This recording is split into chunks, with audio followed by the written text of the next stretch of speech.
este documento, que es un libro gruesito nomás, de casi de 100 y pico páginas. Eh, Hay que aclarar lo que es un documento, es un libro que hace un análisis en un país que no es el nuestro, ¿no? Si bien es cierto, tiene relación con lo que podríamos decir, se relaciona con la geografía boliviana, estamos hablando del hermano país del Perú. Y efectivamente el título del documento habla de fronteras y diálogos, Andes y Amazonas y Amazonía. Nos vamos a encontrar con algunas palabras, con algunas etnias que no son representativas para nosotros que estamos a este otro lado, o que estamos al frente del Perú. Ya, esto para aclararlo. Bien. eh, Este documento habla de dos exposiciones. Primero está la exposición de John Murra, que nos va a hablar sobre todo de la zona relacionada con los Andes, y luego mañana vamos a entrar a la zona de la Amazonía con Fernando Santos Granero. ¿Qué nos dice la introducción al texto? ¿No? Nos dice que la cultura, su diversidad, el modo en que la gente vive, trabaja, se relaciona, ama, sueña y crea, son, conforme pasan los años, reconocidos en el mundo entero como pilares del desarrollo humano, ¿no? El desarrollo humano tiene que ver la parte intelectual, pero obviamente tiene que ver la idiosincrasia de cómo y dónde vive.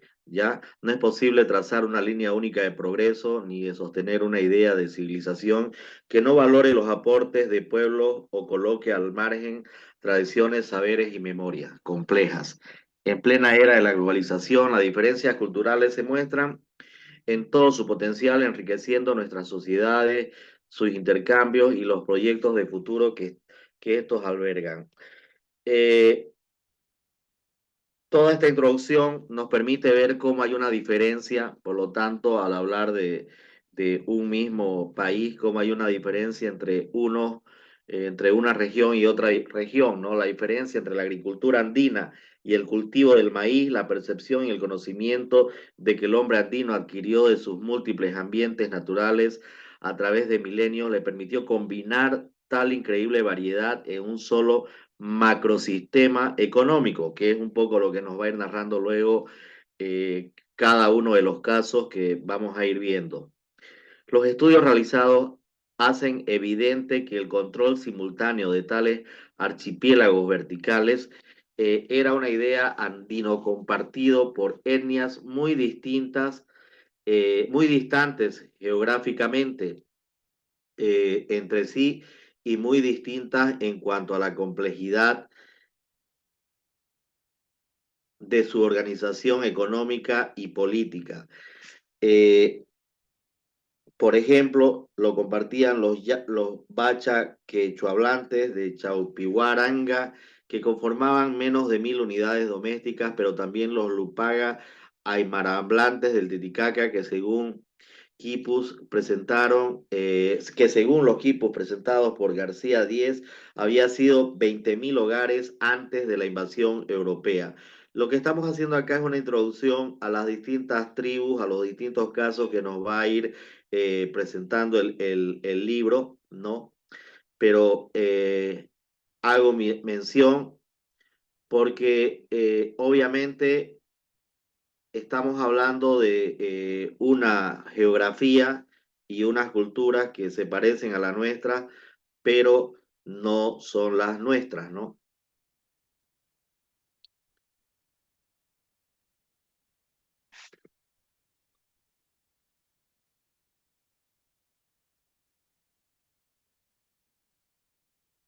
Entonces,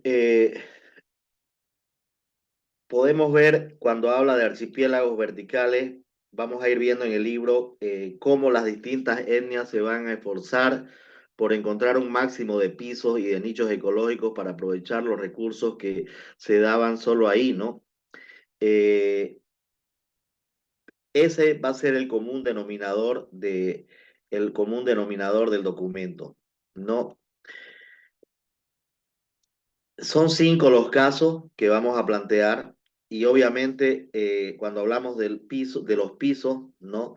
El contexto del texto es porque la región andina se caracteriza por una gran variedad de ecosistemas que se distribuyen en diferentes altitudes, formando lo que se conoce como pisos ecológicos, ¿no? Estos pisos ecológicos son las zonas que características climáticas, geográficas y biológicas particulares que determinan la flora, la fauna, donde se desarrolla cada uno de ellos.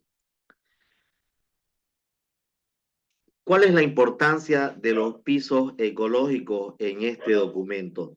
¿No? Y en la zona andina y de la que habla eh, Murra, ¿no? Eran la base de la economía andina. Cada piso ofrecía recursos específicos que eran aprovechados por las poblaciones locales. Por ejemplo, la puna ofrecía pastos para la ganadería, la sierra ofrecía tierra para el cultivo del maíz y otros productos, y la selva ofrecía madera, frutos y otros recursos. Hablar de los pisos implicaba, permitía tener un sistema de control vertical. Las poblaciones andinas desarrollaron sistemas de control vertical para acceder a los recursos de diferentes pisos ecológicos. Esto implicaba la creación de colonias periféricas en diferentes altitudes donde se cultivaban o explotaban recursos específicos. Esto que estoy leyendo, que es introductorio, al hablar, cuando vamos a cada uno de los pisos, ¿no? No tenga miedo a cada uno de los pisos. Por ejemplo, este es el caso uno, vamos a ir explicándolo con más detalle. ¿Ya?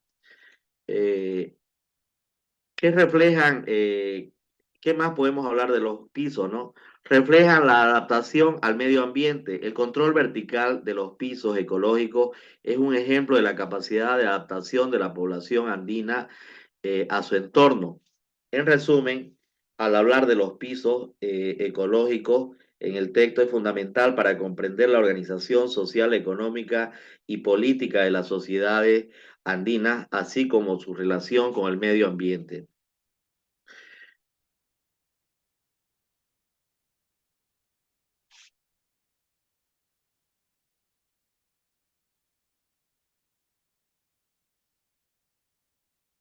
El control vertical. Es interesante cuando habla del control vertical el documento, ¿no? Porque vamos a ir viendo en la narración de cada uno de los casos cómo las distintas poblaciones ejecutaban el control vertical, ¿no? En el contexto del texto se refiere a un sistema de organización territorial y económica que las sociedades andinas desarrollaron para aprovechar al máximo los recursos de los diferentes pisos ecológicos de la región. En pocas palabras, implicaba que una misma etnia o grupo social controlaba y explotaba recursos en diferentes altitudes, desde la costa hasta la puna, pasando por las sierras y la selva, ¿no? El control vertical se caracterizaba primero porque habían colonias periféricas. Las poblaciones andinas establecen colonias en diferentes pisos ecológicos, es decir, pertenecían a una misma tribu, si se quiere, ¿no? Pero ubicaban a grupos, a partes de su población en los distintos pisos ecológicos donde se dedicaban a la explotación de recursos específicos. Estas colonias podían estar a distancias considerables del núcleo principal de la etnia, ya que aparecen, a la hora de hablar del control vertical, aparecen dos palabras fundamentales, ¿no? Por un lado, el núcleo principal y luego las colonias periféricas, ¿no?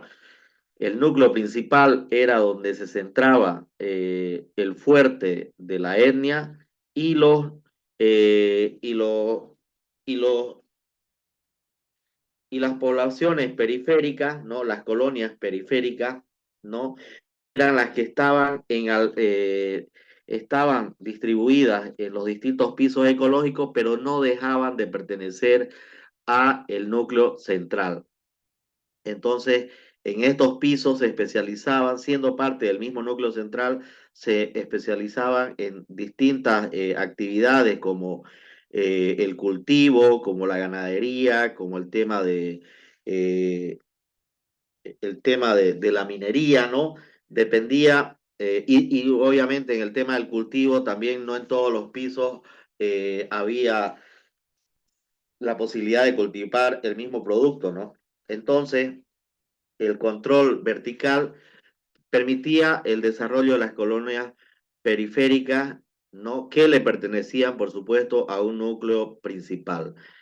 El control vertical también permitía el intercambio y la reciprocidad. Obviamente, cuando hablamos de un núcleo principal y hablamos de las colonias periféricas, eh, el sistema permitía que las colonias periféricas mantengan un intercambio de bienes y servicios con el núcleo principal, basado en la reciprocidad, ¿no? Por lo tanto, era interesante ver este sistema de intercambio que no permitía que haya carencia en alguno de las colonias periféricas y tampoco en el núcleo principal, y que se encargaba de hacer el intercambio era el núcleo principal, no era directamente que una colonia iba e intercambiaba con la otra, ¿no?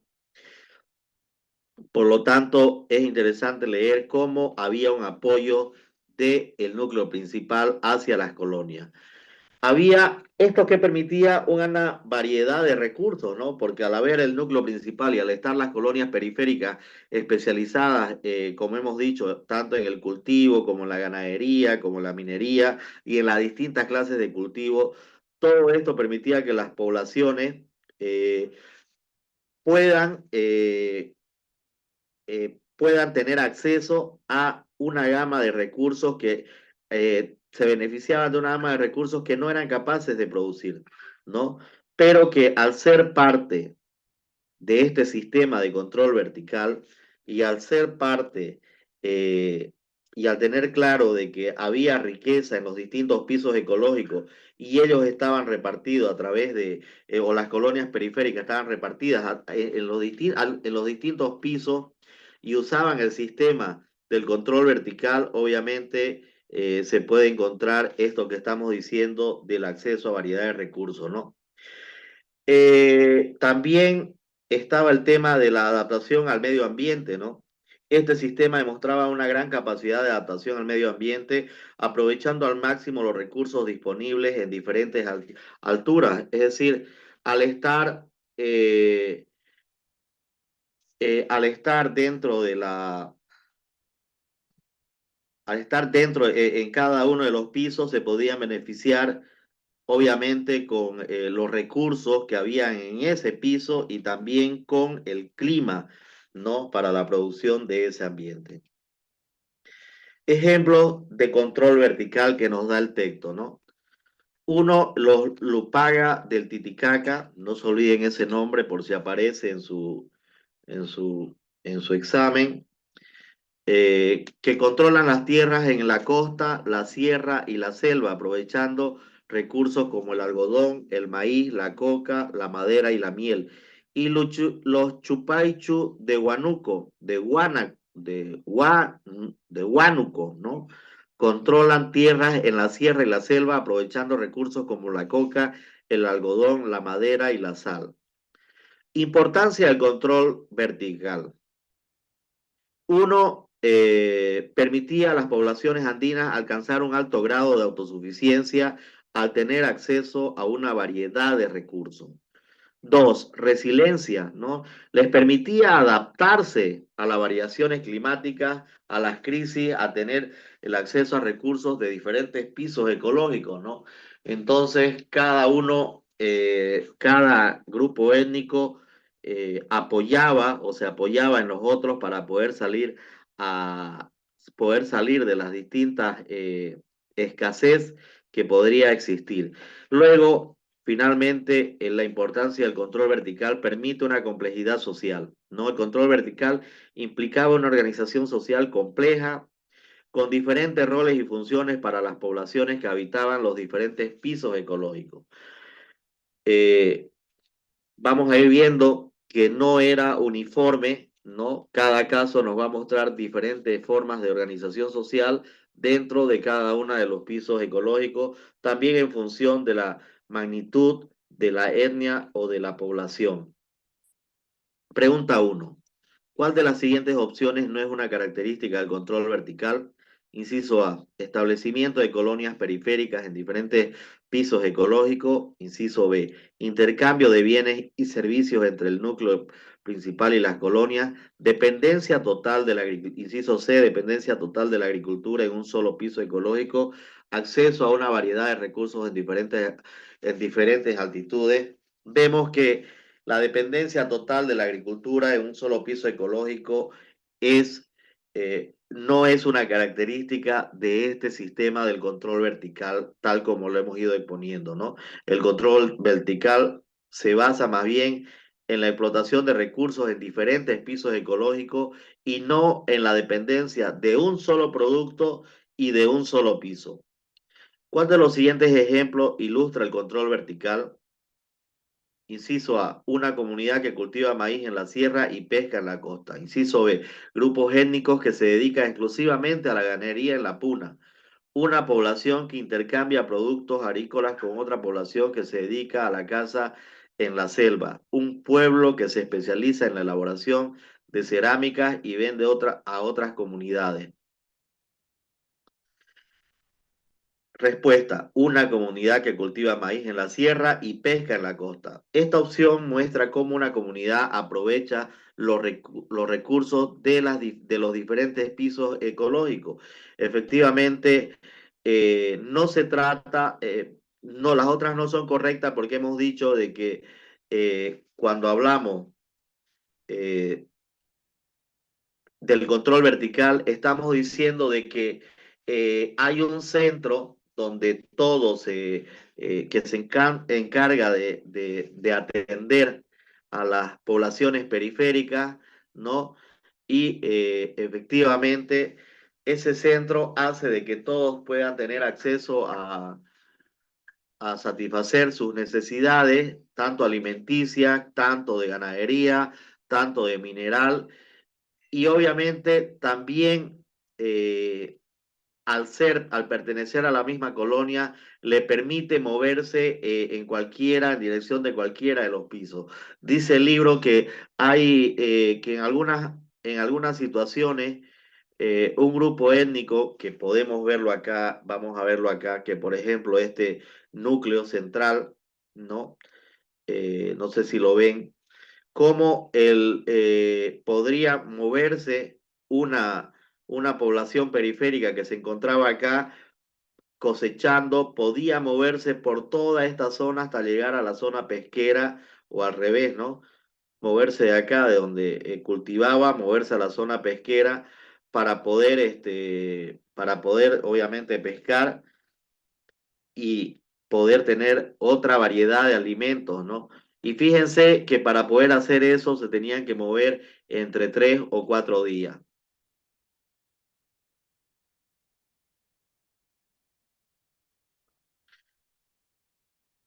¿Cuál es la principal ventaja del control vertical para las sociedades andinas? Eh, Mayor autosuficiencia, mayor facilidad para la administración del territorio, mayor control sobre las rutas comerciales, mayor autosuficiencia y resiliencia ante la crisis, mayor poder militar para la conquista de otros. Hemos visto en el texto y en la exposición cómo en realidad es la mayor autosuficiencia y resiliencia, ¿no? El control vertical les va a permitir a las sociedades andinas acceder a una variedad de recursos, lo que les brinda mayor autosuficiencia, capacidad de adaptación a las variaciones climáticas y a la crisis, ¿no? Ahí donde entra la resiliencia. ¿Cuál de los siguientes grupos étnicos es un ejemplo de control vertical en la región? Los Incas, los Lupaga, los Chupaychú y todas las anteriores. Respuesta D, todas las anteriores. Los incas, los lupaga y los chupaychú son ejemplos de grupos étnicos que practicaban el control vertical en la región andina. Obviamente, ahora que vamos yendo a los casos, vamos a ir encontrándonos y familiarizándonos con cada uno de estos grupos. ¿Cuál de las siguientes afirmaciones sobre el control vertical es incorrecta? El control vertical se basaba en la explotación de recursos en diferentes pisos ecológicos. El control vertical implicaba la creación de colonias periféricas en diferentes altitudes.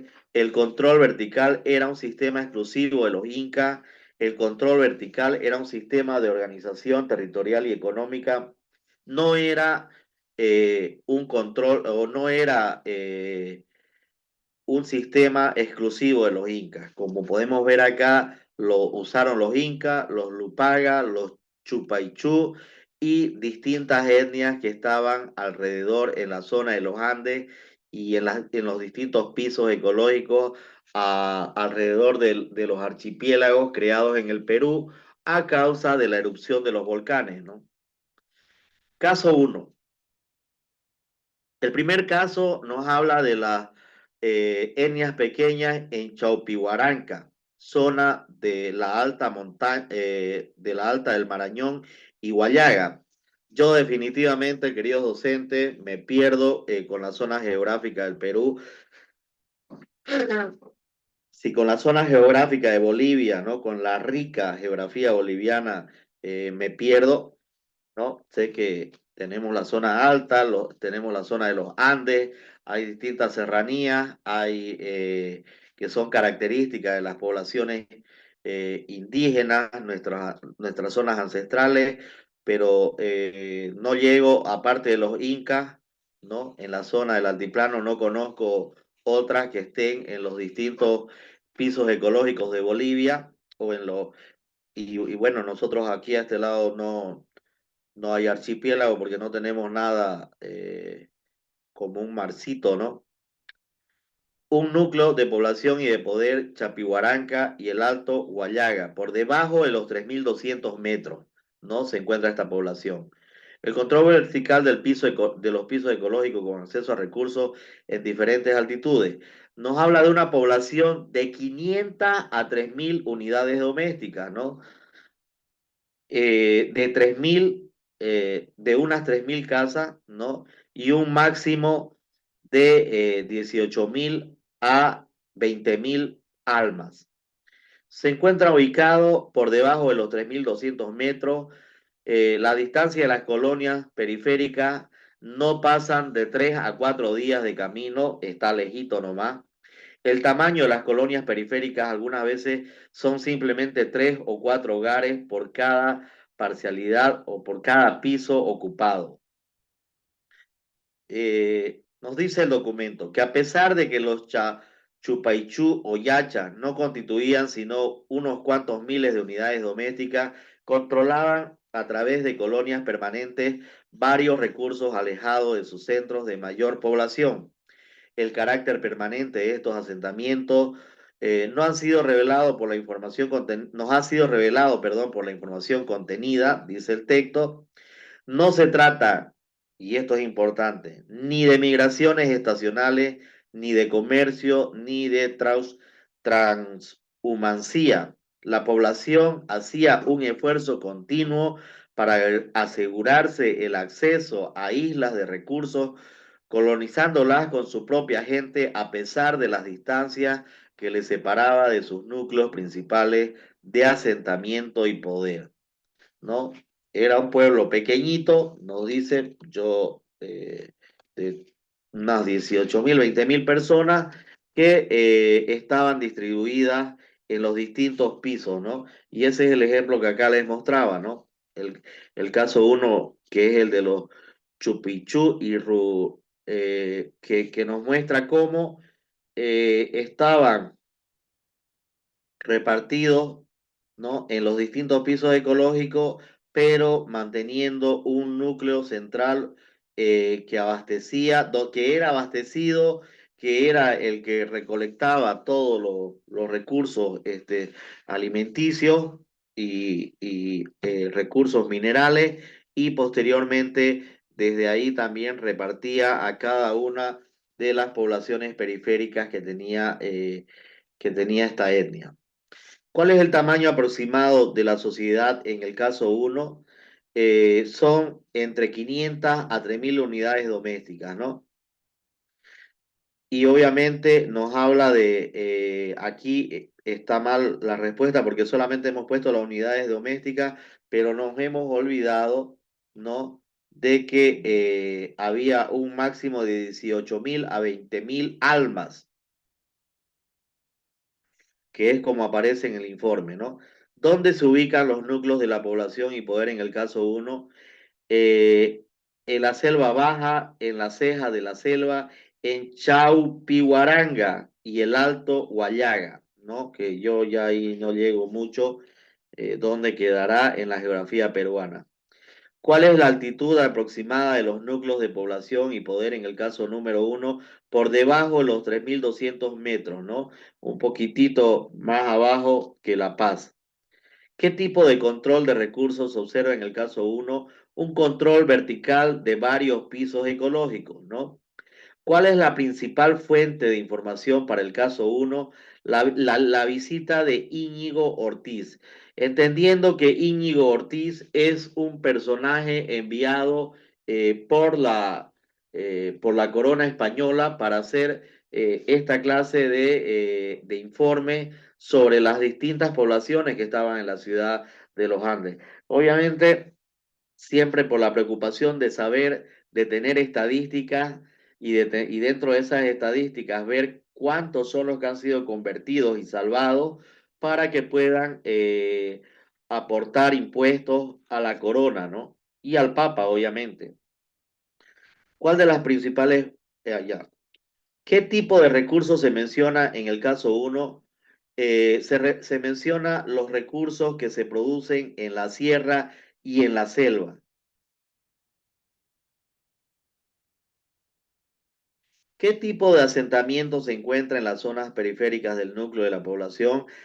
Asentamientos que están tanto en la sierra como en la selva. ¿Qué características define la composición de etnia de los asentamientos periféricos? Son un asentamiento que puede ser multiétnico, ¿no? Podemos ver acá que puede ser biétnico y también puede ser multiétnico. Ellos no tenían problema, ¿no? No tenía, si bien es cierto, pertenecían a un núcleo central, no tenían problemas con convivir o relacionarse con otras etnias. ¿Cuál es la principal característica del modelo del control vertical? Ya hemos dicho, el acceso a recursos en diferentes pisos ecológicos. ¿Qué tipo de sociedad se describe en el piso, en el caso uno? Una sociedad relativamente simple porque no pasaban de los 20.000 habitantes, entonces no había mucha complicación a la hora de organizarse y a la hora de mandar. Caso 2, los Lupaga. Eh, Los Lupaga, etnia con influencia en la costa, etnias grandes, verdaderos reinos altiplánicos con núcleos en la cuenca del Titicaca. Eh, los Lupaga controlan un archipiélago vertical de piso ecológico con acceso a recursos en la costa, en la sierra y en la selva. No solamente la sierra y la selva, ¿no? Que es lo que habíamos visto anteriormente, sino también la costa que podría ser interesante para el riego por un lado y para la pesca por otro lado, ¿no? Controlan oasis en la costa que son parte integral de su territorio. Controlan recursos como pastos, yacimientos de cobre, papacanchas, cocales, miel y madera. El tamaño de la población era de unas 20.000 unidades domésticas y de unos 100.000 y quizás hasta 150.000 almas, dice el informe. Números de pisos ecológicos controlados. No se especifica, ¿no? En el estudio el número de pisos, pero se menciona que controlaban eh, los cocales y el guanú y los bosques. Número de etnias involucradas, se menciona que el control vertical se refería simplemente a una sola etnia, sino una red de varios núcleos regionales. Es decir, a diferencia del primero que vimos, que eran pobladores de la misma etnia repartidos en los distintos pisos ecológicos, aquí estamos hablando de de una ciudad mucho más grande, de un núcleo central de 150.000 habitantes, que obviamente no eran únicamente que para poder controlar no alcanzaba con un control del eje central, ¿no? O del núcleo central, sino que tenía que generar distintos núcleos regionales que luego se convertían también a partir de esos núcleos regionales, recién se generaban las zonas periféricas, ¿no?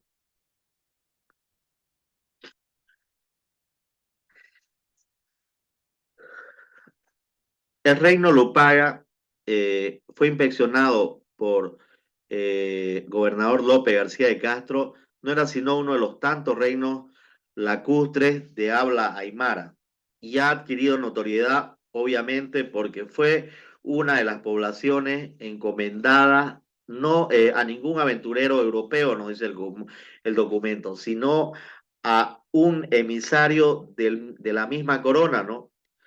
Entonces es uno de los, por eso es uno de los que se puede, a ver, sin dar datos exactos, nos habla de una cuantificación interesante. ¿Cuál es el nombre del reino altiplánico que se describe en el caso número 2? Chupaychú, Yacha, Lupaga o Tiahuanacu, los Lupaga, ¿no? ¿Qué tipo de organización social se describe en el caso 2? Solo recursos perdón, unidades domésticas independientes, reinos con núcleos de población y poder, sociedades sin jerarquías, tribus nómadas, reinos con núcleos de población y poder, ¿no? Al ser una población con bastante territorio, no podían tener un solo núcleo y a partir de ese solo núcleo crear la, las poblaciones periféricas, porque si no tenían un descontrol total. ¿Qué tipo de recursos se menciona en el caso número 2 que se controlaba a través de las colonias? Recursos de la sierra, de la selva y se amplía con la costa, ¿no? ¿Qué tipo de evidencia se utiliza para describir el control vertical del caso número 2? Estudios arqueológicos, crónicas españolas, estudios etnográficos o la visita de García Díaz de San Miguel mandado directamente por la corona. ¿Qué tipo de asentamientos se encuentran en las zonas periféricas del núcleo de la población? En el caso 2, asentamientos en la sierra, la selva y la costa. ¿Qué característica define la composición étnica de los asentamientos periféricos que eran multiétnicos, ¿no? Es decir, a diferencia de los demás que eran de la parte de la etnia propia, que podía ser biétnico porque se relacionaba con otra. Aquí definitivamente es multiétnico porque es podríamos hablar casi ya de un imperio, ¿no? ¿Qué tipo de actividades se realizaban en las colonias periféricas en el caso número 2? Agricultura, pastoreo, cerámica y metalúrgica. ¿Qué tipo de control se ejercía sobre las colonias periféricas en el caso número 2? Un control político porque obviamente habían multiplicado los centros, el control central y ese control central creaba otros núcleos, ¿no? Otros núcleos para que puedan trabajar con las zonas periféricas. ¿Qué tipo de relación se observa entre los núcleos de la población y las colonias periféricas? Hay una relación que es de dependencia económica y política. ¿Qué tipo de sociedad se describe en el caso 2? Una sociedad con un sistema de gobierno centralizado que obviamente tenía como estructura la creación de los núcleos para poder atender las zonas periféricas. Caso número 3. Etnias pequeñas en costa central. Tres grupos étnicos en disputa por los cocales del Kivi se menciona en este caso número 3. Controlan recursos de la costa y de la sierra con acceso a tierras a tierras de cultivo y recursos como coca, ají y fruta, ¿no? Estamos hablando de épocas muy antiguas donde ya la coca tenía un lugar preferencial en los cultivos, ¿no? Entonces no estamos hablando de una cocinga descubierta ayer, sino que era parte ya de una tradición indígena muy antigua, ¿no? Ubicación de las tierras disputadas a unos 50 kilómetros de la costa y debajo de los 1000 metros, ¿no? Número de grupos étnicos en litigio, 3 grupos étnicos. Número de años de litigio, nos dice el documento que comienza en los siglos atrás, así lo menciona, y seguía ventilándose todavía por los años 1570. ¿En qué regiones se desarrolla el caso número 3? En la costa central. No es ni en la sierra ni en la selva, sino en la costa central. ¿Qué tipo de sociedad se describe en el caso número 3? ¿Una sociedad con un sistema de gobierno centralizado? No. Es una sociedad con grupos étnicos independientes, pequeños grupos étnicos independientes, ¿no? Que no eran multiétnicos estos, ¿no? Una sociedad con una economía basada en el comercio, una sociedad con una cultura homogénea, una sociedad con grupos étnicos independientes que se basaban eh, en la agricultura, sobre todo de la coca, ¿no? ¿Qué tipo de recursos se disputa en el caso 3? Tierras de cultivo, recursos minerales, zona donde se producía la coca. ¿Qué tipo de evidencias se utilizan para describir el control vertical en el caso número 3? Si vimos en el caso número 2 que era un emisario del rey, vemos en el caso número 3 que en realidad son las denuncias legales hechas por las etnias, ¿no? Que se encontraban en litigio, ¿no? Y obviamente estas denuncias, que habría que ver cómo han sido presentadas, son las que quedan como respaldo, ¿no? Para poder hablar de esta situación en esta región que nos presenta el caso número 3. ¿Qué tipo de relación se observa entre la costa y la sierra en el caso número 3? Una relación de cooperación, una relación de conflicto, ¿no? Ni una relación de cooperación ni de intercambio comercial, como lo hemos visto en el caso número 1, donde podían ser solamente relacionados con la etnia o biétnico o multiétnico, o en el caso número 2 también. Aquí no se da ninguna de estas situaciones porque hay unos intereses en cuanto al territorio productor de coca y por lo tanto se considera una relación de conflicto. Que podría haber sido interesante, una relación de dependencia mutua, pero no ocurre eso. ¿Qué tipo de control se ejercía sobre los recursos en la sierra en el caso número 3? Un control político y económico, ¿no? Era importante quedarse con el dominio del comercio de la coca porque obviamente eso generaba dominio político y control económico y obviamente el apoderarse de las otras pequeñas etnias o desplazarlas generaba control político, ¿no? ¿Qué tipo de asentamiento se encuentra en las zonas periféricas del núcleo de la población? En el caso número 3, hay un asentamiento directo en la zona de la sierra y de la costa. No les interesa la selva, simplemente la sierra y la costa, que eran las zonas donde se producían estos productos.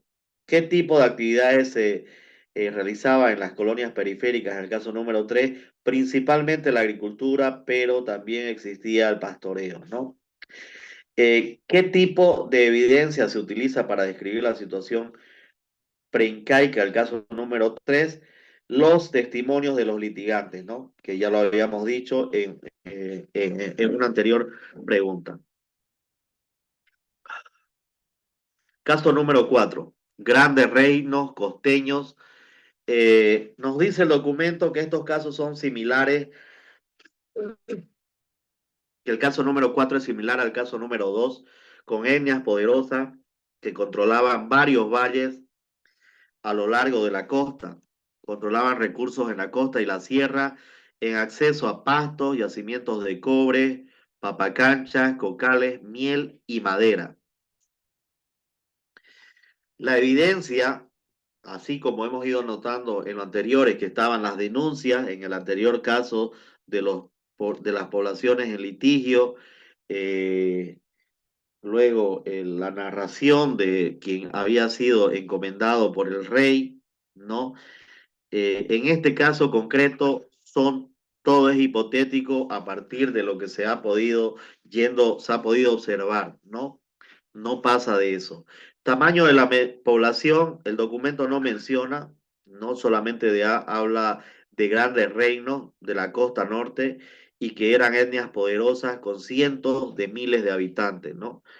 Eh, Número de valles, de valles regadíos controlados, se menciona que controlaban hasta 10 o 12 valles paralelos para la siembra, ¿no?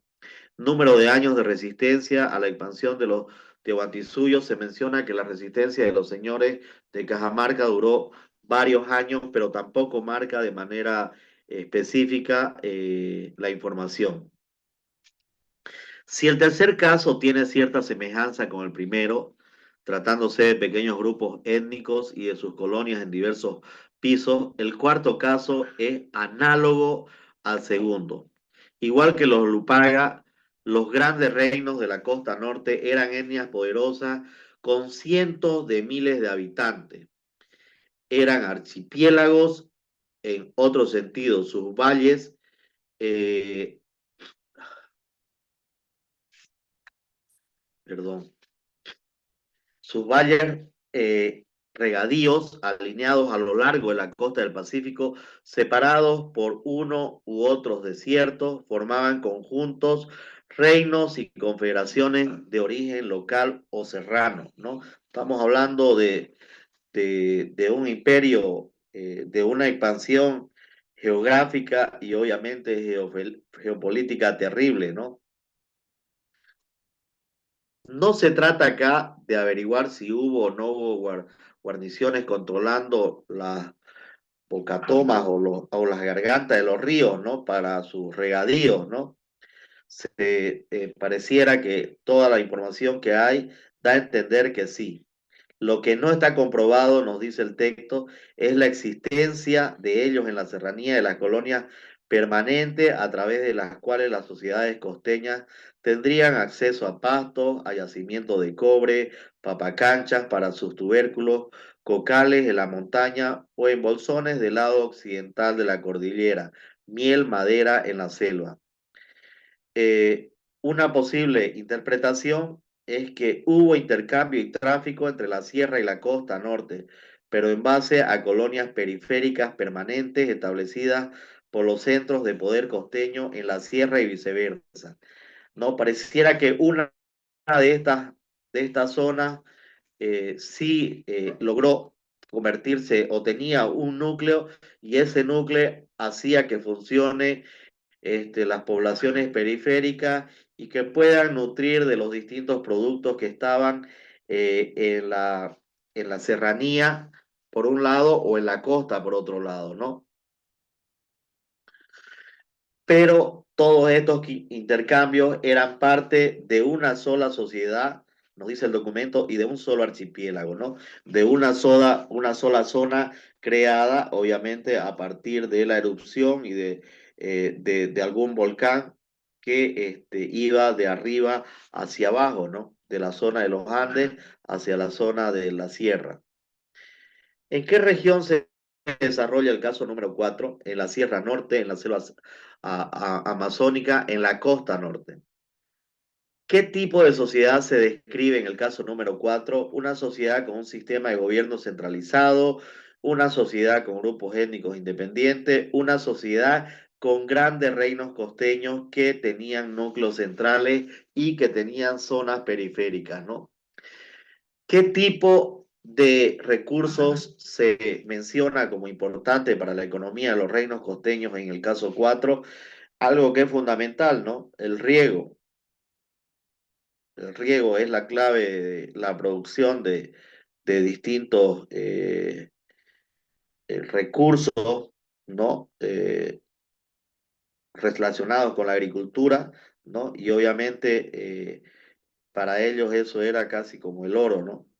¿Qué tipo de evidencias se utilizan para describir el control vertical en el caso número 4? Más que relatos, más que crónicas, son los estudios etnográficos, ¿no? Que pueden, por eso nos dice, no cabe duda que había un control de todas estas zonas, lo que necesitaban era introducirse realmente, de ver cómo cómo funcionaba el sistema en una población tan grande, ¿no? Y con grande y con distintos reinos, ¿no?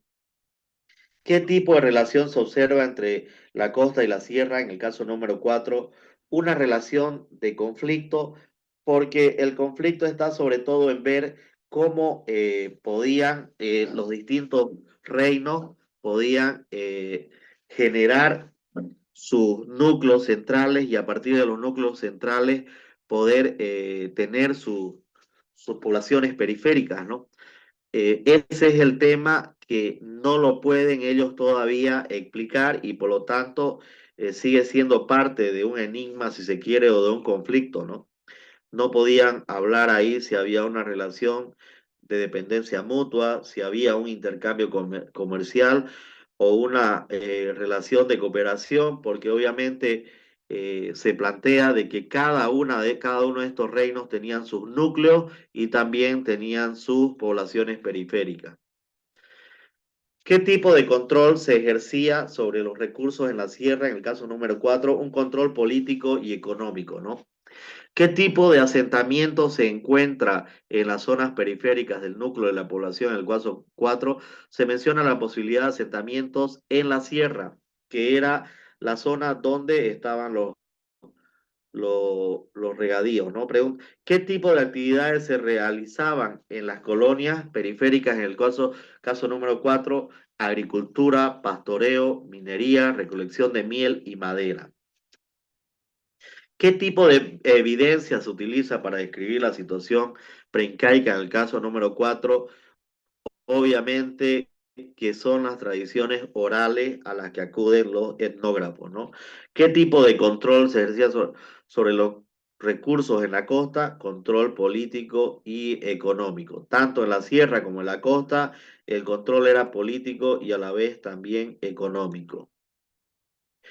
Caso número 5 y último, ¿no? Etnias pequeñas en la montaña sin archipiélago. Etnias pequeñas con núcleos en las montañas aparentemente sin archipiélago. Hemos visto cómo en los 4 casos anteriores se tiene un rasgo en común que en cada uno el archipiélago es una posible explicación de las regularidades observadas, ¿no?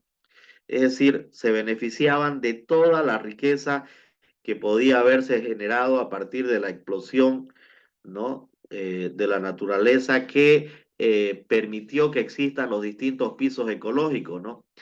Sin embargo, este caso nos habla de que están bien arriba, ¿no? En la zona más alta tal vez, y por lo tanto no tenían opción a beneficiarse de los archipiélagos. 200 unidades domésticas en los yungas de La Paz, nos habla ya de Bolivia, ¿no? Alrededor del Songo, controlan cocales y cultivan su propio sustento, pero no tienen acceso a otros recursos fuera de su región. No pueden trabajar, no pueden beneficiarse con el control vertical y por lo tanto tampoco pueden tener acceso a los distintos pisos ecológicos, ¿no? Entonces hay una ausencia, obviamente, de verticalidad que de alguna manera los tiene limitados, ¿no? Y obviamente estamos hablando de una población pequeñísima, ¿no? Tamaño de la población, 200 unidades domésticas, número de ovejas de Castilla, 2000 ovejas, número de años de conocimiento de los cocales por parte de los españoles, 14 años, ¿no? Después de 14 años son encontrados. ¿En qué región se desarrolló el caso número 5? En los Yungas de La Paz. ¿Qué tipo de sociedad se describe en el caso número 5? Una sociedad con grupos étnicos independientes, ¿no? Eh, que por lo tanto no tienen la posibilidad ni la necesidad del control vertical porque su geografía tampoco les permite relacionarse con los archipiélagos ni los pisos ecológicos. ¿Qué tipo de recursos se menciona como importante para la economía en los habitantes del Songo? En el caso 5, el cocal. ¿Qué tipo de evidencia se utiliza para describir el control vertical? En el caso número 5, estudios etnográficos. ¿Qué tipo de relación se observa entre los habitantes del Songo y otras regiones? En el caso número 5, una relación de independencia, ¿no? Son independientes, pueden hacer intercambio, eh, pero no es que vivan, ¿no? En esta relación de intercambiar, porque no hay ese control vertical, no pertenecen a otros grupos, porque obviamente no están en un piso o no tienen acceso a los distintos pisos, ¿no? Su geografía no se los permite. ¿Qué tipo de control se ejerce sobre los recursos de la sierra en el caso 5, un control político y económico? ¿Qué tipo de asentamientos se encuentran en las zonas periféricas del núcleo de la población del caso 5? No se mencionan asentamientos periféricos porque no tienen acceso a ningún piso, ¿no? ¿Qué tipo de actividades se realizan en las colonias periféricas del caso número A, de que son que su principal actividad, bueno, como de la que dependen o de los productos que dependen están relacionados con la coca, ¿no? ¿Qué tipo de evidencias se utilizan para describir la situación preincaica? En el caso número 5, las tradiciones orales, ¿no? Se menciona de la existencia de estos grupos étnicos a partir de la oralidad.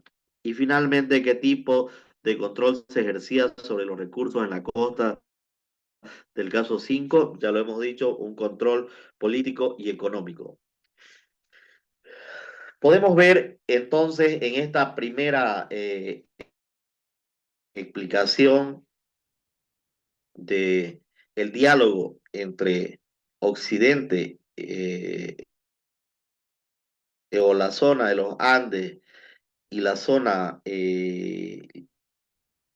amazónica, ¿no? Que en esta primera etapa hay un común denominador que tiene que ir con los relatos orales, ¿no?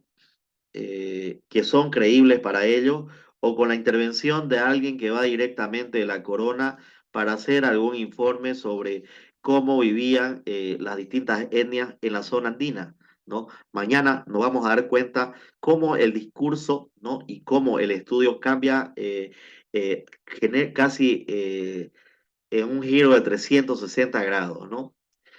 Datos sobresalientes, la importancia de la coca, ¿no? Vemos cómo la coca es un recurso importante en varios de los casos, tanto para la economía local como para la economía europea.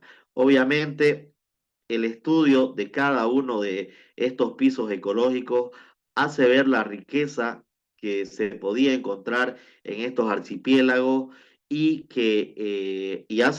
nos da como dato de que eran conocidos, de que estas poblaciones eran conocidas y obviamente todos estos recursos también eran tomados, ¿no? Y utilizados por los españoles. Nos habla como un dato sobresaliente, que el control vertical era una práctica común en la región andina, ¿no? Y obviamente con variación en la aplicación y el alcance de una región a otra región. La interdigitación étnica era un fenómeno común en la región andina con diferentes grupos étnicos compartiendo recursos y territorios, ¿no?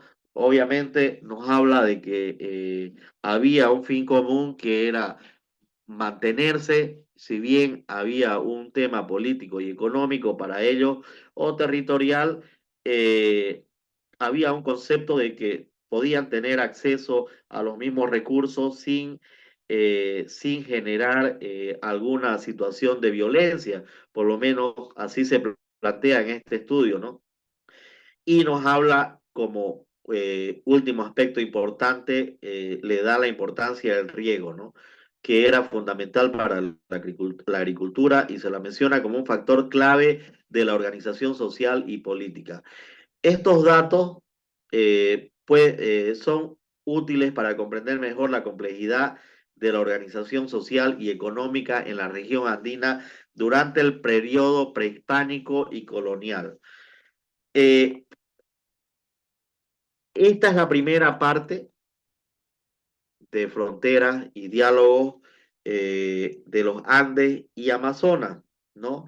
Como pueden ver, se hace complejo porque o, personalmente para mí se hace complejo porque no soy, no soy experto en cultura peruana, ¿no? Y obviamente el documento, que no entiendo por qué para un examen de ascenso de categoría de docentes de una especialidad como valores, este, plantean este documento. Me imagino que quien lo puso como bibliografía leyó el título, pero no leyó para nada el contenido, ¿no?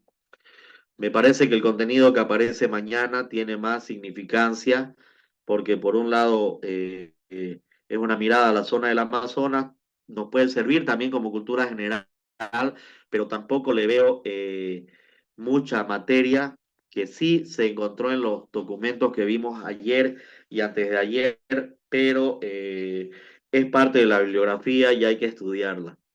¿Ya?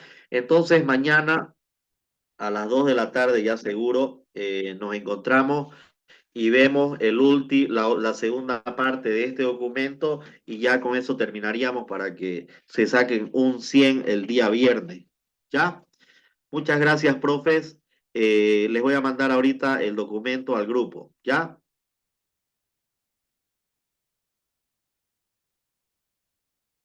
Hola. Ok, gracias, gracias, muy amable licenciado y gracias.